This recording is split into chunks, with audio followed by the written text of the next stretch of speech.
목요일은 설날이었고 오늘은 또 설날을 축하하면서 같이 여러분과 예배를 드립니다. 새해 복 많이 받으십시오. 지금도 이걸 구정이라고 부르는 사람이 있는데 구정이 아니고 설날입니다. 원래 이 설날이 저희들의 민속의 명절이에요. 추석과 더불어서 가장 큰 명절 중에 하나였는데 일제시대 때 그냥 그 일본이 점령하는 1월 1일을 정보 지키라고 그래가지고 구정이라고 이름을 적어주고 지냈거나 신정이라고 그래갖고 전부 다 말살하려고 그랬어요. 그러다가 설날에 대해서 다시 동국세식이라든가 이런 것들이 다시 이제 얘기가 되면서 1985년부터 88년까지 이걸 민속의 날이다 그래서 하루만 공휴일을 지켰었습니다. 그런데 이제 1989년부터 이것을 설날로 다시 제대로 하고 음력 1월 2일까지 3일간을 공휴일로 정했죠. 올해는 뭐 한참 쉬죠. 그냥 쭉 연결되니까 그냥 수목금토일 그냥 닷새를 그냥 쉬는 것 같아요. 여기 있으니까 별로 실감이 안 가죠? 자, 설날 그러면 이게 무슨 뜻일까? 그렇지, 여러분 설날 무슨 뜻일까요?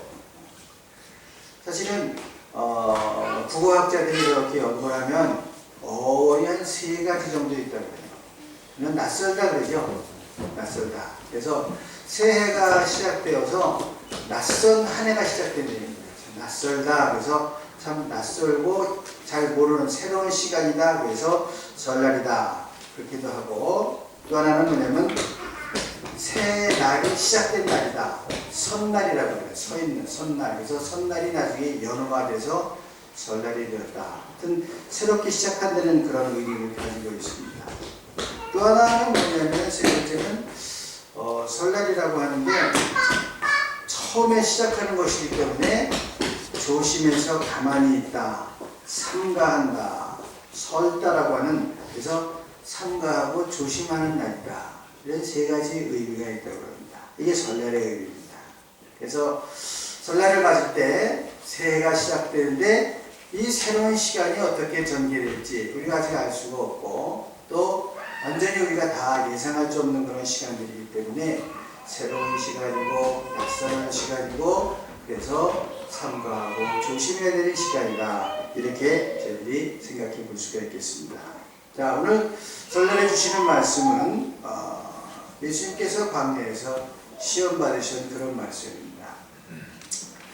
여러분이 잘 아시는 야간 비행을 썼던 생텍쥐페리라고 하는 그 어린 왕자를 쓴 프랑스의 문호는 인간의 대지에서 이렇게 썼습니다. 사람은 각자가 하나의 제국이다.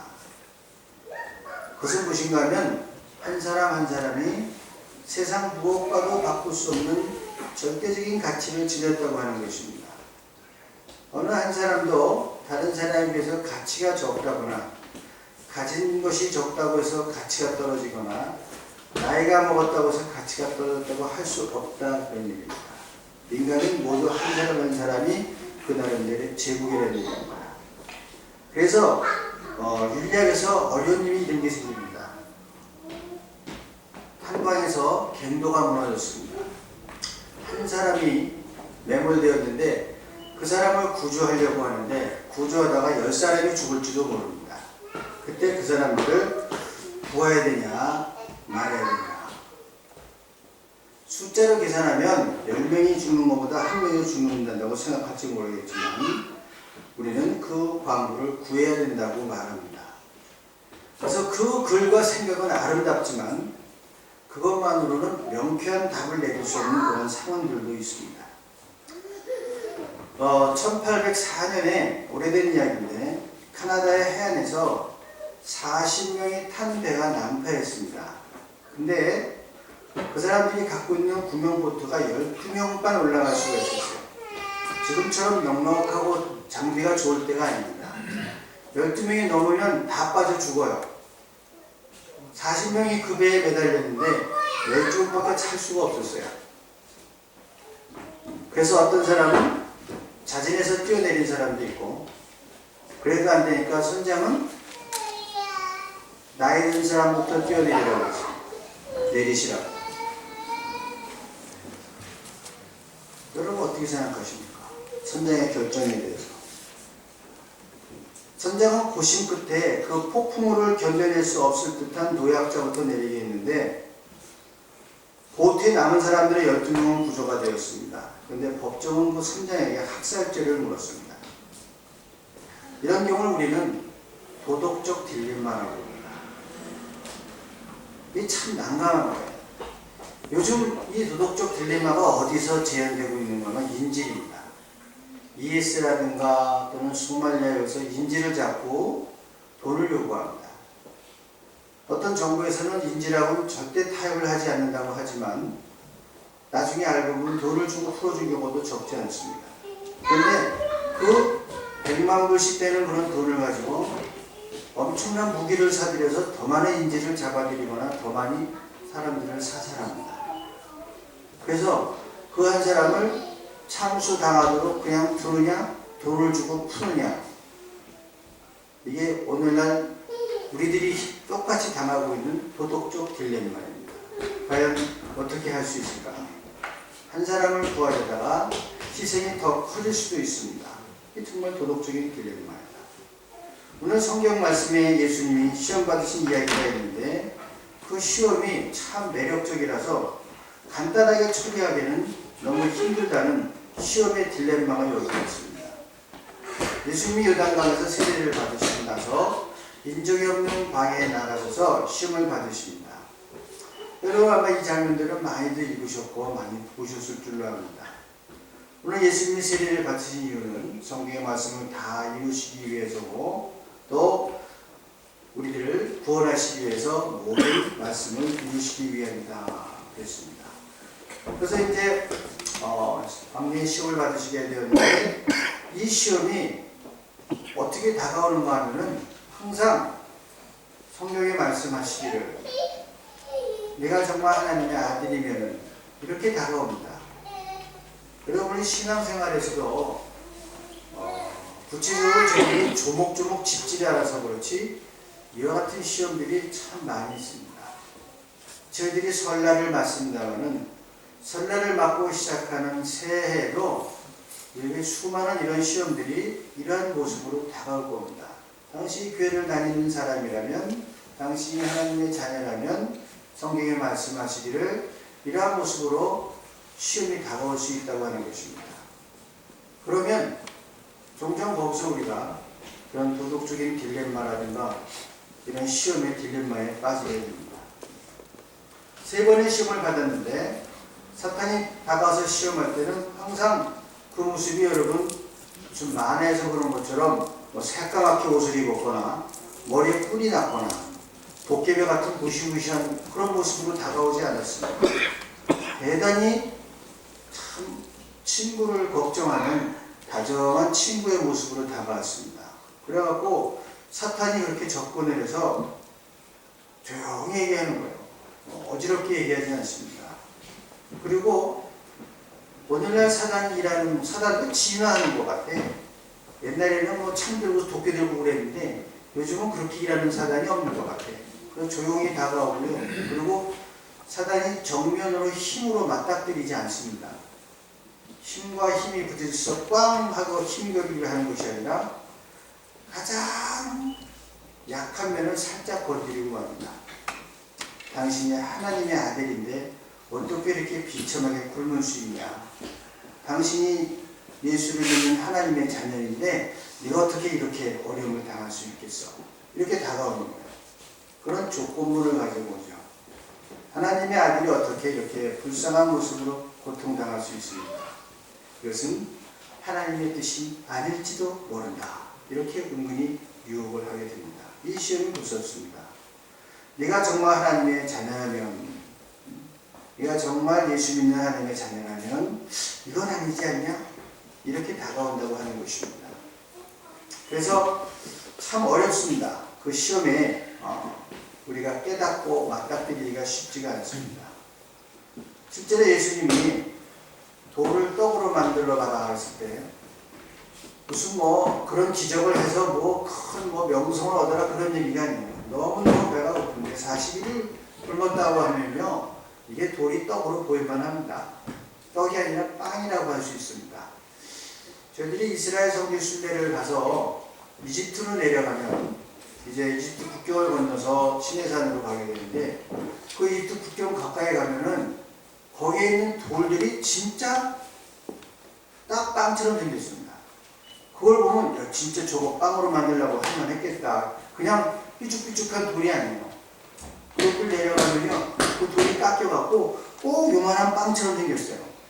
아마 그걸 보고 요걸 빵으로 만들어 그랬다 하는 그런 충분히 상상할 수 있는 그런 모습의 돌덩이를 볼 수도 있습니다. 그걸 땅으로 뭐라고 해보라고 하는 거예요.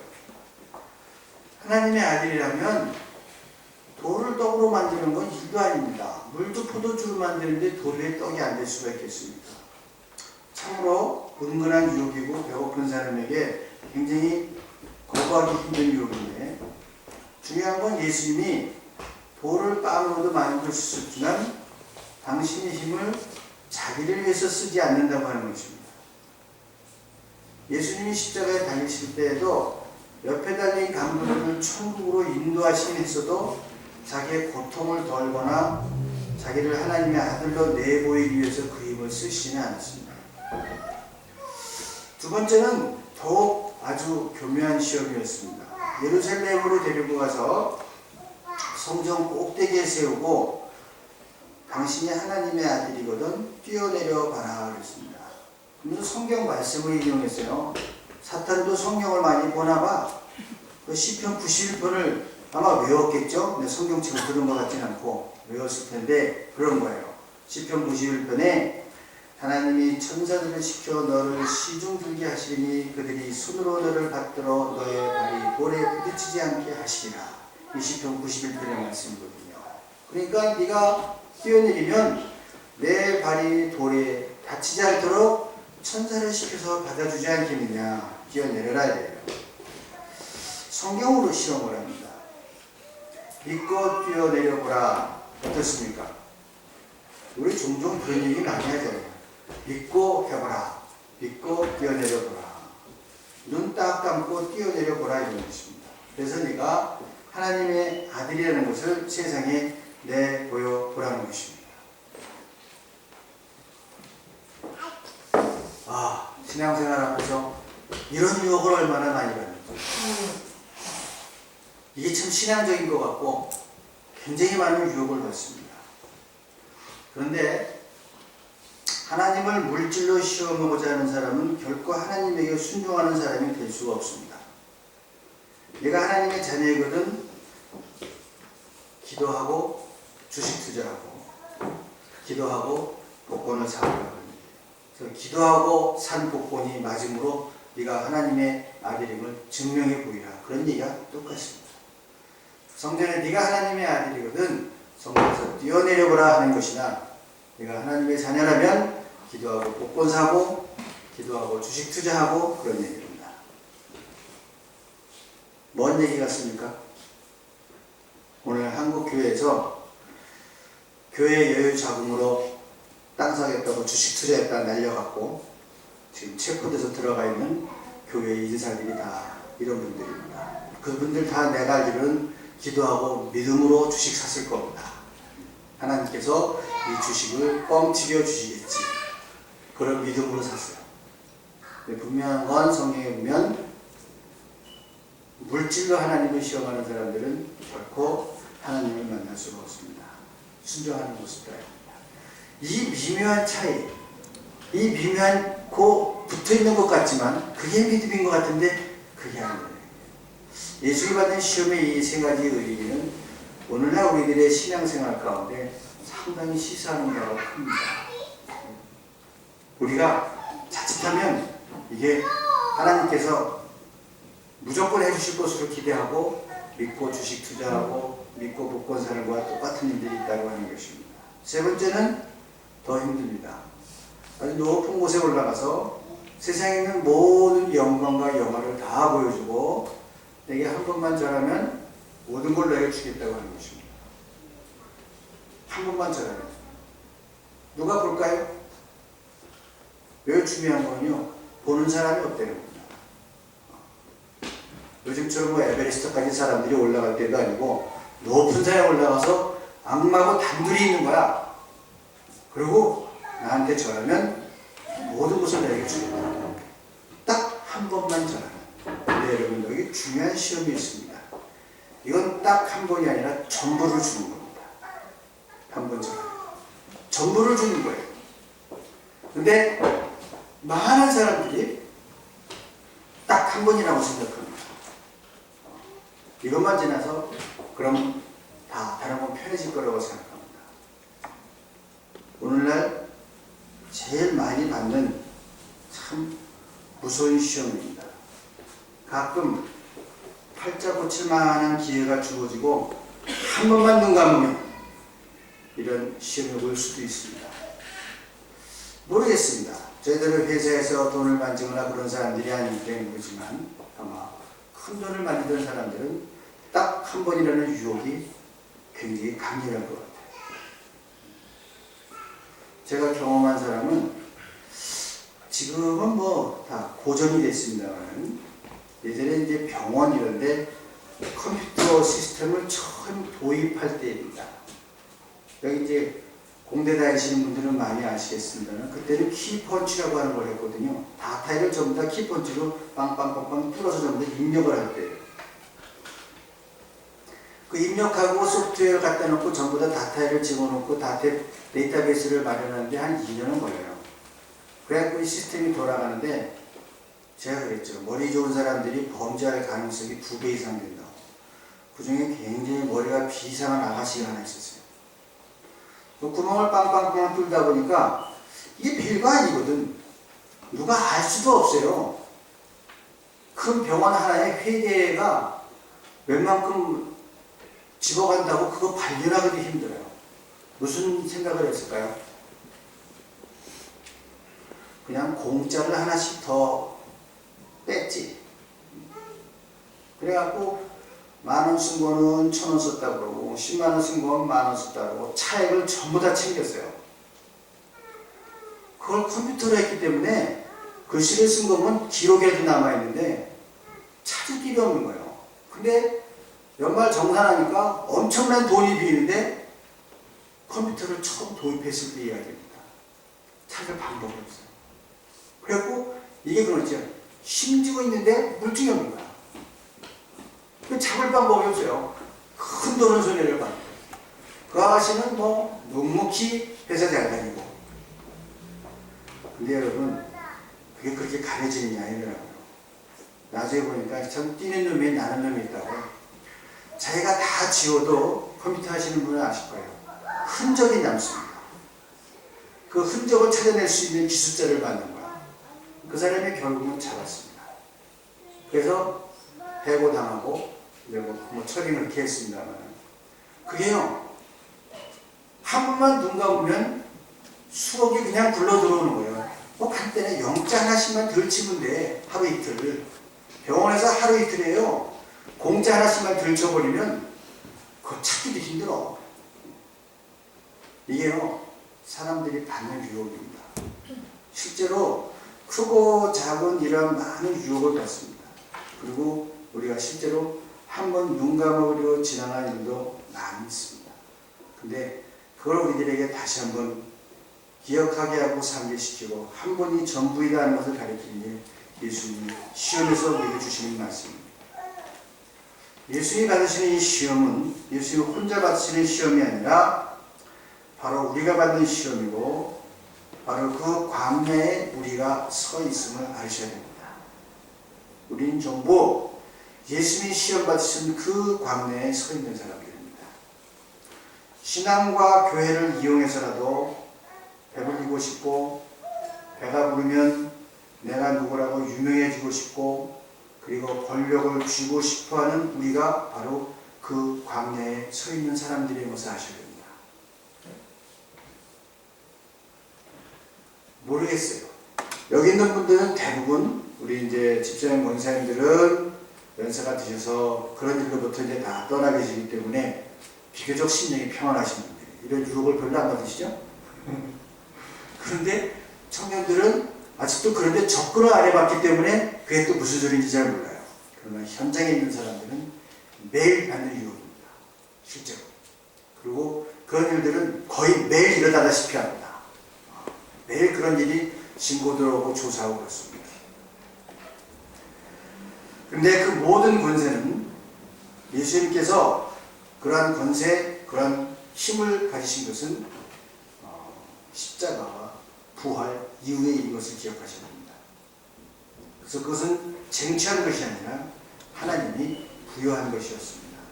초대교회 성도들은 예수를 믿는 것 때문에 무슨 복을 받은 것이 아니라 요즘 우리가 말하는 그런 복을 받은 것이 아니라 예수를 믿기 때문에 황제 숭배를 할 수가 없습니다. 황제 신전에 가서 1년에 한 번만 절하면 돼요.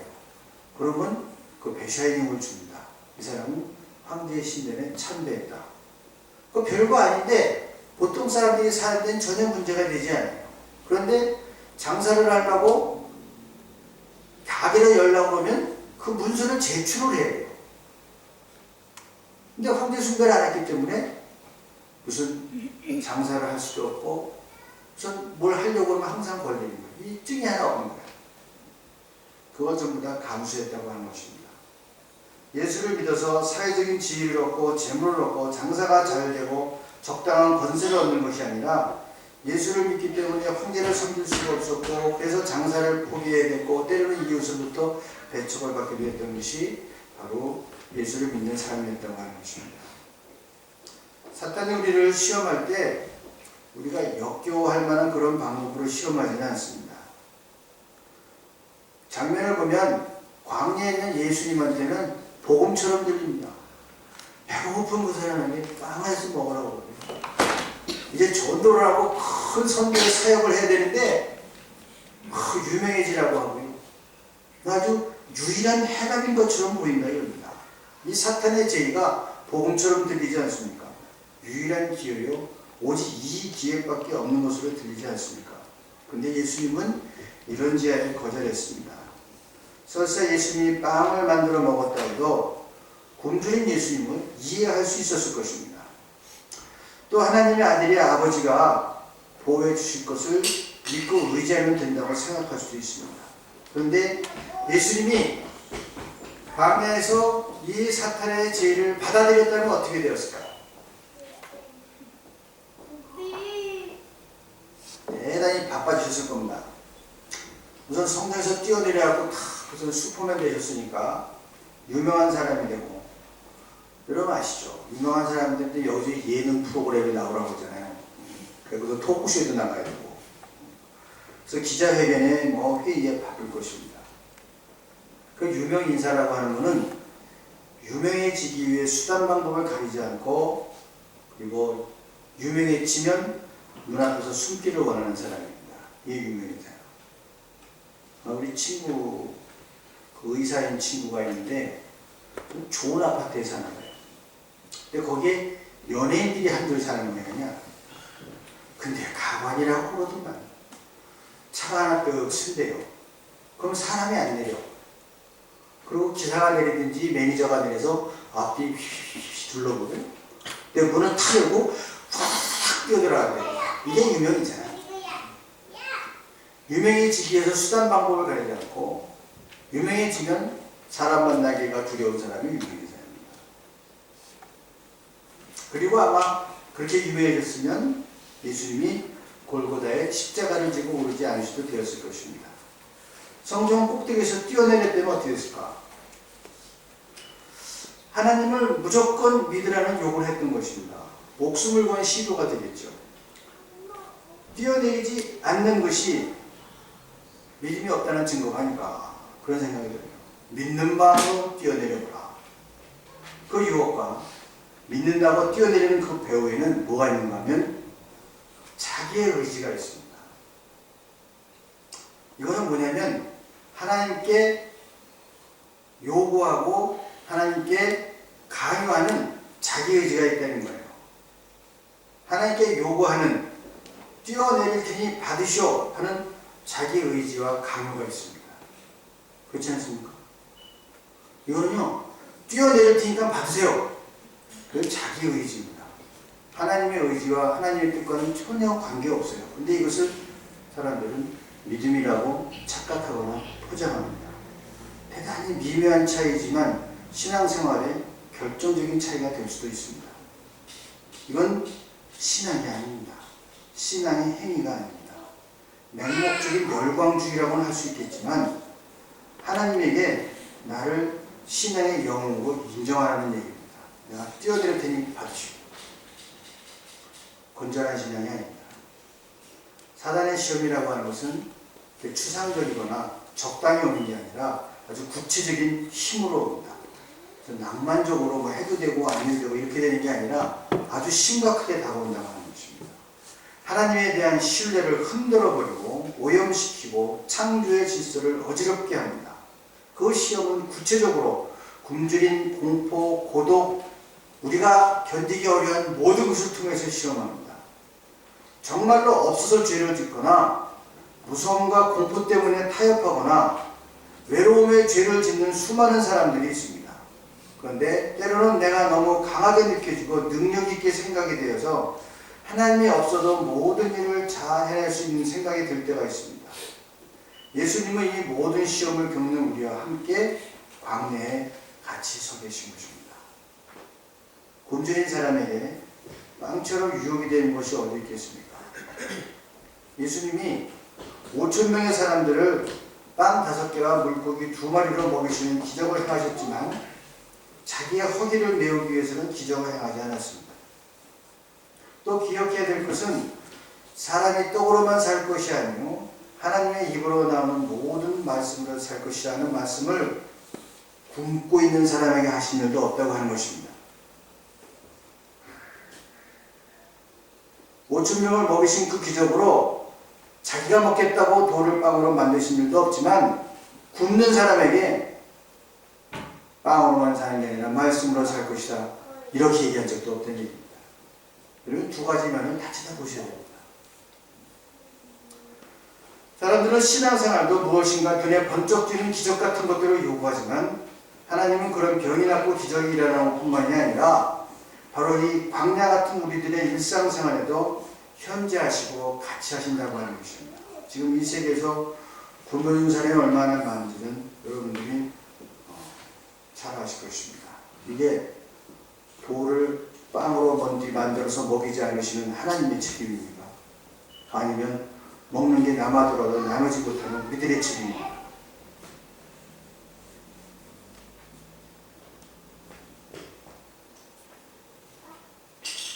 가깝게는 북한의 식량 문제뿐만 아니라 아프리카의 기아 문제를 이해한 사람들이 이해를 하는 이유는 이것이 내 문제라고 생각하기 때문입니다.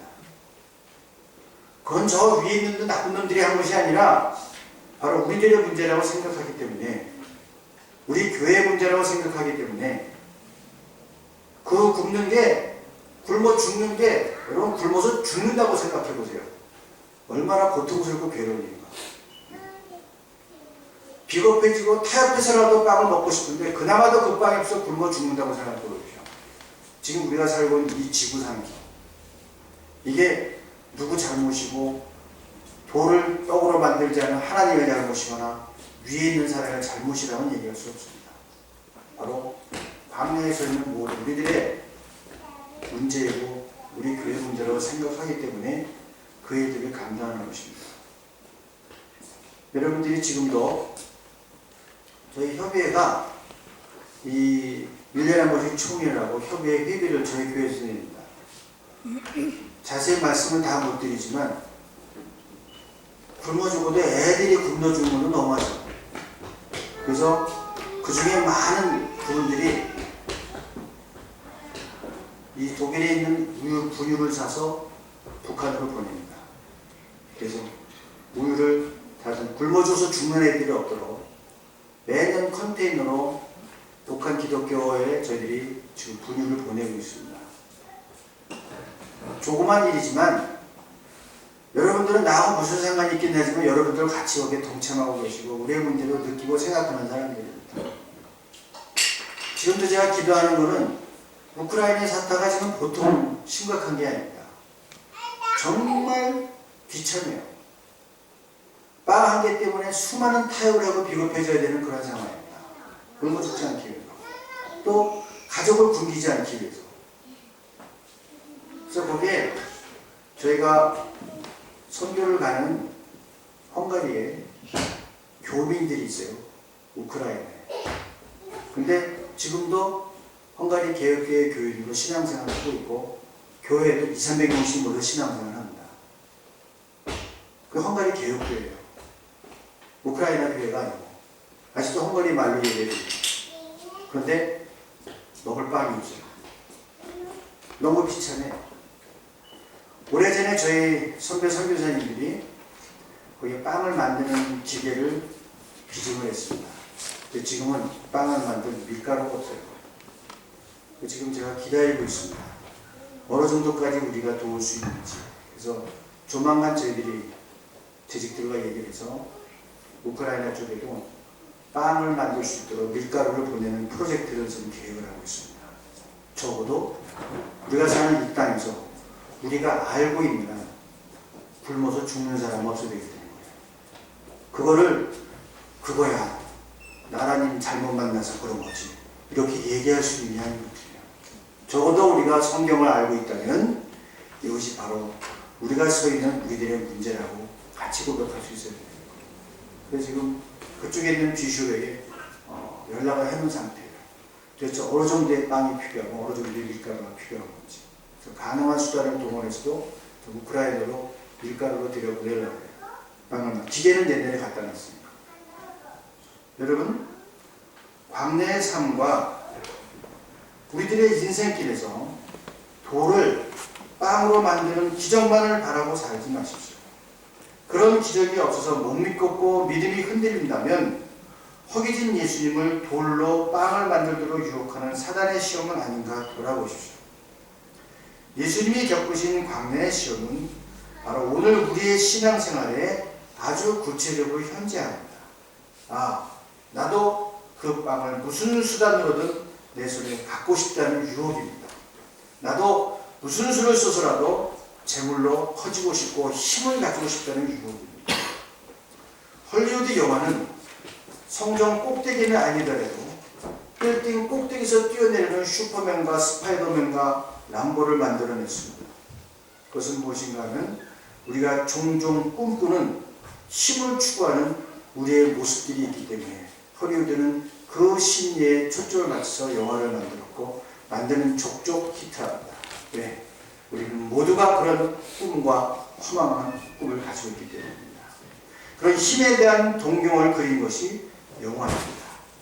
힘을 갖고 싶다는 유혹입니다. 그러나 이것은 그 힘으로 먼저 자기 길을 계획하고 하나님이 그 길을 따라주기를 기대하는 앞뒤가 바뀐 이야기입니다. 하나님이 필요하실 때는 하나님의 일을 감당하고자 할 때는 하나님이 힘도 주시고 길도 여시고 그 힘은 나를 드러내는 것이 아니라 하나님을 섬기는 모습으로 쓰게 되는 것입니다. 이게 슈퍼맨하고 예수님하고 같이 뛰어내려도 다른 점입니다. 이 힘을 섬기다 보면 힘을 추구하다 보면 어떤 데 부딪히게 되냐면 더 이상 혼자서는 할 수 없는 일이세요. 더 큰 힘들을 만나니까. 어떡합니까? 그러면 힘 있는 사람끼리 손을 잡고 칼 쓰고 주먹 쓰는 사람들에서 조직을 만듭니다. 이게 조직폭력배입니다. 힘을 추구하다가 안 되면 힘과 조직을 해서 더 큰 힘을 만들어서 장악하는 게 조직폭력배예요. 힘의 유혹은 매력적입니다. 힘을 휘두를 수 있다고 하는 것은 대단히 위험한 매력입니다. 그러나 우리 모두에게는 다 이 힘에 대한 추구와 망상과 꿈이 있습니다. 힘을 갖고 싶어 합니다. 그래서 믿음 생활을 정말 잘하기 위해서는 내려놓는 훈련을 하는 겁니다. 이 힘이 있다고 하거나 가졌다고 하거나 능력이 있다고 하거나 이것을 주님 앞에서 끊임없이 내려놓는 훈련하는 이유는 이것은 내 것이 아니고 주님의 것이요 주님이 명하실 때 쓰실 것이요 나를 드러내는 것이 아니라 하나님이 영광 받으실 일에 쓰임받게 하소서. 끊임없이 내려놓지 않으면 그 힘 때문에 자기를 드러내며 자기가 파멸의 길로 빠집니다. 사탄에게 절하고 세계를 갖고 싶어하는 사람들이 있었습니다. 히틀러가 그랬고 무솔리니가 그랬고 역사 속에 많은 독재자들이 그랬습니다. 우리는 하나님만을 섬기고 그 하나님이 원하시는 모습으로 섬기는 모습으로 세계를 바꿔나가는 것입니다. 그 힘은 바로 십자가에서 보여준 사랑입니다. 이 사랑이 세계를 움직여야 하는 까닭입니다. 힘이 움직이면 그것은 파멸입니다. 예수님이 이 시험 받으실 때 누가 그 옆에서 도와주었다는 말이 없습니다. 홀로 겪어야 됐고 홀로 이겨낸 시험이었습니다. 그러나 그 시험의 끝에는 천사가 수종들더라 했습니다. 우리 일상생활에서 날마다 대면하는 시험이요, 소근대는 유혹의 소리들입니다. 그러나 하나님을 의지하는 자는 복이 있습니다. 새해 복 많이 받으십시오. 하나님을 의지하며 큰 복을 받을 수 있기를 바랍니다. 이 시험을 이기는 자에게는 주님께서 틀림없이 응답하실 것이요 상 주실 것입니다. 올해 한 새해도 낯설고 모르는 시간들이지만 광야에서 승리하는 한 해가 되시기를 주님의 이름으로 간절히 축원합니다. 기원하시겠습니다. 자비하신 하나님 감사합니다.